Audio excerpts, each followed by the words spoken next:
নমস্কার দর্শক বন্ধুরা, উড়ানের আজকের পর্ব নিয়ে আমি চলে এসেছি তোমাদের সামনে। তো চলো দেরি না করে আমরা দেখে নিই যে আজকের পর্বে কী হতে চলেছে। এদিকে দেখা যাচ্ছে মাধুরী প্রিয়াঙ্কাকে বলল যে মহারাজের বাবা পূজারিনীর বাবাকে খুন করেছে। এটা শুনে তো প্রিয়াঙ্কা অবাক হয়ে যায়। ওনার লাস্ট ডিউটির রাতে ওনার নতুন চালককে প্রশিক্ষণ দিচ্ছিলেন, ঠিক সেই সময় পূজার বাবা সেখানে চলে আসে আর অ্যাক্সিডেন্টটা হয়ে যায়। এই সমস্ত কথাটা প্রিয়াঙ্কাকে বলে দেয় মাধুরী। এরপর সেখানে সৌরভ চলে আসে, সে এসে স্পট ডেথ কথাটা শুনে নেয়, বলে স্পট ডেথ, কে স্পট ডেথ? তখন প্রিয়াঙ্কার মাধুরী চুপ করে থাকে। প্রিয়াঙ্কা মাধুরীর হাতটা টিপে দেয় আর বলে চুপ করে থাকো। এরপরে যখন কিছু বলতে যাবে সেখানে শিব তাদের গ্যাংকে নিয়ে চলে আসে বাড়িতে। সেই গ্যাংয়ের মধ্যে আবার খোকন মাস্টারও আছে আর মিলি মিলি বলে ডাকছে শিব। সেখানে রিয়াও আছে, রিয়া এসে দিদি দিদি বলে ডাকতে থাকে। এরপরে খোকন স্যারও আসে, বলে পূজারিনী, এই পূজারিনী ব্যানার্জি। পূজা দৌড়ে আসে, বলে কি হয়েছে কি হয়েছে, বাড়িতে কি বোম পড়লো নাকি? সৌরভ বলে পড়লো বলে সিরিয়াস ভাবেই বলে। পূজা একটু অবাক হয়ে যায়। সামনে প্রিয়াঙ্কা আর মাধুরীকে দেখেও পূজা অবাক হয়। বাবাকে বলে, বাবা এই মাধুরী তো দেখছি প্রচন্ড নির্লজ্জ। মাধুরী তো শুনে খারাপ লাগে, কিছু বলতে যায়, তখন প্রিয়াঙ্কা হাতটা ধরে আটকে নেয়। পূজার বাবা বলে চরম নির্লজ্জ একটা। পূজা বলে অসম্ভব নির্লজ্জ। মিলি বলে বন্ধু তুমি আবার মাধুরীর দিকে কবে থেকে নাম ধরে ডাকছো? পূজার বাবা বলে ওই এক্স্যাক্টলি 3 মিনিট 15 সেকেন্ড আগে থেকে। প্রিয়াঙ্কা মাধুরীকে এক সাইডে নিয়ে চলে যায়, বলে চুপ করে থাকো, ঘরে চলো, আমাকে অ্যাক্সিডেন্টের ব্যাপারটা ডিটেলে জানতে হবে। পূজা অবাক হয় দেখে। পূজা মনে মনে ভাবে নিশ্চয়ই আবার কোনো ফোন দিয়ে আটছে। প্রিয়াঙ্কা আর মাধুরীকে দেখে বলে। এদিকে জয়ন্ত প্রিয়াঙ্কাকে বলে, কি ফোন দিয়ে আটছিলেন প্রিয়াঙ্কা বৌদি? প্রিয়াঙ্কা বলে রনে ভঙ্গ দেওয়ার ফোন দি। মহারাজের বাবা বলে না না সেই চেষ্টাটা করো না প্রিয়াঙ্কা ওরফে কল্যাণী। প্রিয়াঙ্কা তো চুপ করে দাঁড়িয়ে থাকে, মনে মনে বলে বড্ড বার বেড়েছেন বাবা, আপনাকেও জব্দ করার সময় এসে গেছে। এরপরে প্রিয়াঙ্কা ওপরে চলে যায় সঙ্গে মাধুরীকে নিয়ে। মাধুরীকে দেখে তো সবাই ভেঙাতে থাকে বাকি বন্ধুগুলো। এদিকে সৌরভ পূজার কাছে আসে, এসে বলে পূজা বৌদি আপনি যদি কিছু মনে না করেন তাহলে আমরা আপনার আর মহারাজের ঘরে কি একটু বসতে পারি? পূজা বলে হ্যাঁ নিশ্চয়ই, এতে আবার জিজ্ঞাসা করার কি আছে? এদিকে মহারাজের বাবা পূজাকে বলে পূজা মা শোন না। পূজা বলে আবার না, আমি কোনো কিছু শুনতে পারবো না। তখন মহারাজের বাবা বলে এই শোন না। পূজা বলে আগে সত্যিটা বলুন তারপর শুন। মহারাজের বাবা বলে তোকে যে ঠাকুর ঘরে এত করে বোঝালাম তাও তুই বুঝবি না? পূজা বলে না বুঝছি না, বুঝবো না, ব্যাস বলে পূজা চলে যায়। মহারাজের বাবাও পিছন পিছন ঘুরতে থাকে পূজার। এই নিয়ে দুজনের মধ্যে চলতেই থাকে। এদিকে দেখা যাচ্ছে পূজা রান্নাঘরে কাজ করছে। মহারাজ সেই সময় পূজাকে ভিডিও কলিং করেছে। পূজা তখন বলে আপনি এই সময় কল করছেন, তাও আবার ভিডিও কলিং? মহারাজ বলে হ্যাঁ তুমি একটা জঙ্গলি বিল্লি। তখন পূজা বলে জঙ্গলি বিল্লি মানে? তখন মহারাজ দেখা যাচ্ছে এদিক ওদিক রাস্তাতে কিছু খুঁজছে। পূজা বলে কিছু খুঁজছেন নাকি, কি খুঁজছেন? মহারাজ বলে মনে হয় হারিয়েই গেল, আর পাবো না। পূজা তখন বলে আরে কি সেটা তো বলবেন। মহারাজ আবারও এদিক ওদিক খুঁজতে থাকে। পূজা বলে মানি পার্স হারালেন নাকি? মহারাজ বলে খুঁজছি ওই স্ক্রুগুলো। পূজা বলে স্ক্রু? কিসের স্ক্রু? মহারাজ বলে তোমার মাথার স্ক্রুগুলো খুঁজছি, বুঝলে মহারানী? পূজা তো রেগে যায়। মহারাজ বলে শোনো, খিদে আর তেষ্টা জ্বালাতে না তোমার মাথার স্ক্রুগুলো সব ঢিলে হয়ে গেছে। ভগবান জানে কয়েকটা স্ক্রু বোধহয় এদিক ওদিক খুলে পড়েও গেছে, তাই জন্য স্ক্রুগুলোকে খুঁজছিলাম আর কি। পূজা বলে তাই না, ফিরুন আপনি একবার বাড়ি ফিরুন, তারপর আমি দেখাচ্ছি যে কার মাথার স্ক্রু কোথায় পড়ে আছে। এরপরে দেখা যাচ্ছে মহারাজের মাথাটা একটু টলে উঠলো। পূজা বলে কি হলো, আপনি ঠিক আছেন তো? বলে হ্যাঁ হ্যাঁ আমি ঠিক আছি, মনে হলো একটু ভূমিকম্প হলো, পৃথিবীটা যেন টলে উঠলো। তখন পূজা বলে ভূমিকম্প? মহারাজ বলে মানে তোমার যা রাগ তাতে তো পৃথিবী টলারই কথা। পূজা বলে শুনুন আপনি কিন্তু শুধু শুধু ফোন করে আমার পেছনে লাগবেন না, বলে দিচ্ছি, এখন রাখুন ফোনটা, আমি রাখছি। এরপরে পূজা ফোনটা কেটে দেয়। এদিকে মহারাজ বলে আরে সত্যি কি ভূমিকম্প হচ্ছে নাকি? আরে মাথাটা ঘুরছে মনে হচ্ছে। পূজা বলে কি হলো ব্যাপারটা, ওনার মাথাটা টলে গেল, উনি ঠিক আছেন তো? এদিকে দেখা যাচ্ছে খোকন স্যার আর তার পিছনে লাইন দিয়ে সব বন্ধুরা ঘুরছে, তারা যেন কিছু একটা ভাবছে আর খোকন স্যারকে ফলো করছে। এরপরে খোকন স্যার হঠাৎ করে উল্টে পড়তে যায় মিলির গায়ে, তখন এসে জয়ন্ত ধরে নেয়, তারপর আবার ফট করে ছেড়েও দেয়। তখন মিলি বলে কি করছেন বলুন তো? তখন খোকন স্যার বলে আপনি বা বড়দের মাঝখানে কি করছেন? এরপর বলে যাও যাও নিজের রুমে গিয়ে পড়তে বসো, যাও গো। মিলি চলে যায়। সৌরভ বলে এই যে খোকন স্যার, আপনি যে এত সুন্দর একটা পাইচারি করলেন, কোনো কি আইডিয়া পেয়েছেন? বলুন না স্যার, বলুন না কি করলে পূজারাজ আবার খাওয়া দাওয়া শুরু করবে, বলুন না। খোকন স্যারের মাথায় তখন আইডিয়া আসে, তখন সবাইকে সেই আইডিয়া বলতে থাকে। যেই সবাইকে বলতে শুরু করে সবাই ঝুঁকে যায় আইডিয়া শোনার জন্য। তখন খোকন স্যার বলে কি আইডিয়া বলবো সেটাই তো মাথায় আসছে না, বলে আবার সবাই অবাক হয়ে যায়। যাচ্ছে সবাই মিলে পূজা আর মহারাজের অন্ন জলের উপবাসটা ভাঙানোর খুব চেষ্টা করছে।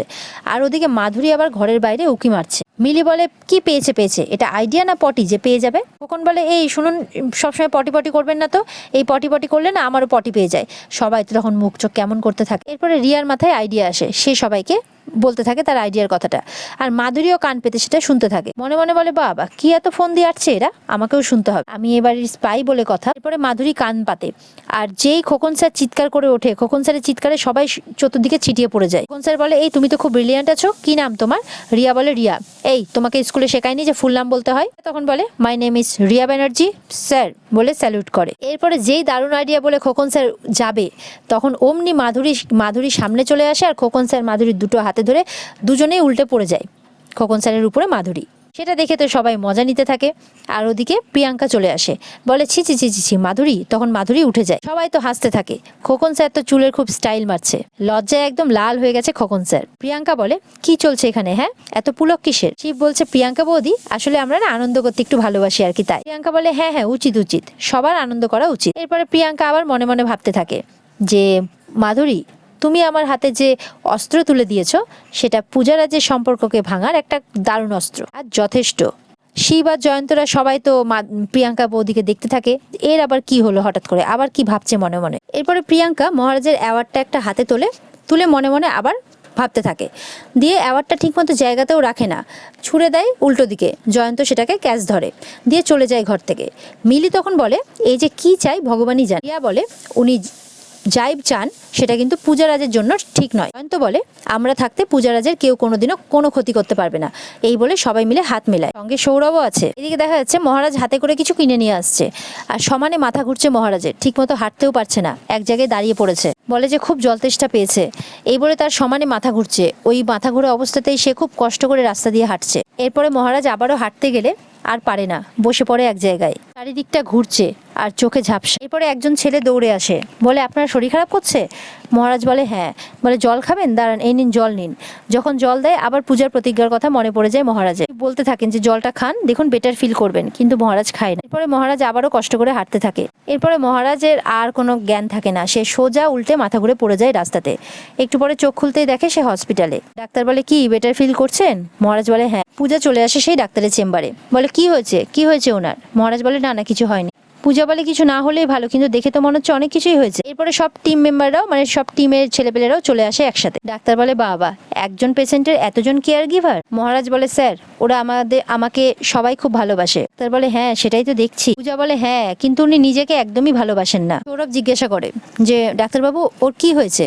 তখন বলে যে এক্সট্রিম ডিহাইড্রেশন। মহারাজ বলে দেখ কে কাকে বলছে। তখন সৌরভ পূজাকে বলে প্লিজ বৌদি আপনি এবার একটু জল খান। ডাক্তার বলে এ কি উনিও জল খাচ্ছেন না? জয়ন্ত বলে না স্যার প্রায় 48 ঘন্টা হয়ে গেল জল খাবার কিচ্ছু খাচ্ছে না। ডাক্তার বলেন প্রায় 48 ঘন্টা জল খায়নি, কিন্তু কেন? আচ্ছা আপনারা কি কোনো রকম মানত করেছেন? তখন রিয়া বলে হ্যাঁ নিজেদের কষ্ট দেওয়ার মানত। ডাক্তারবাবু তখন পূজার নাম নেয়। তখন পূজা বলে আপনি আমার নাম? তখন বলে আপনার হাজবেন্ড বলেছে। ডাক্তারবাবু বলেন যে মানে মহারাজ বলে ডাক্তারবাবুকে যে আপনি একটু বলুন না ওনাকে জল খেতে, না হলে উনি এবার অসুস্থ হয়ে পড়বেন। পূজা বলে মেয়েদের কই মাছের জান হয় মিস্টার মুখার্জি, ওরা অত সহজে নেতিয়ে পড়ে না। বলে হ্যাঁ নিজেরা সন্তান ধারণ করেন, ওই জন্য মেয়েদের সহ্য শক্তি অনেকটা বেশি, আমরা পুরুষরা তাদের কাছে নগণ্য।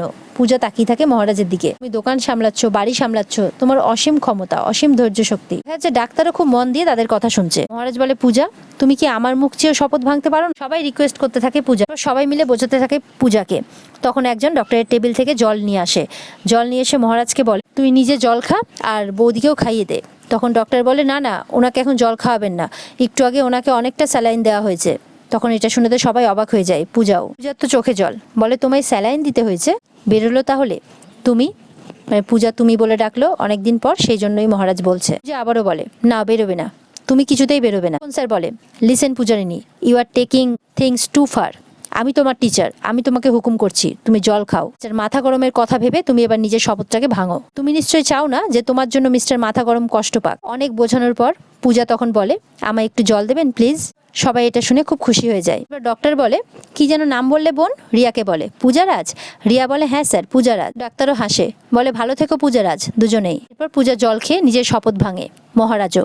আর সবাই এটা দেখে খুব খুশি হয়ে যায়, খুব হাসতে থাকে সবাই। আর এখানে আজকের পর্ব শেষ হয়ে যায়। তো বন্ধুরা পর্ব যদি ভালো লেগে থাকে অবশ্যই চ্যানেলকে লাইক কমেন্ট আর সাবস্ক্রাইব করে দেবে। দেখা হচ্ছে তোমাদের সাথে আগামী পর্বে উড়ানের আরেক পর্ব নিয়ে। ততক্ষণ সবাই ভালো থাকবে।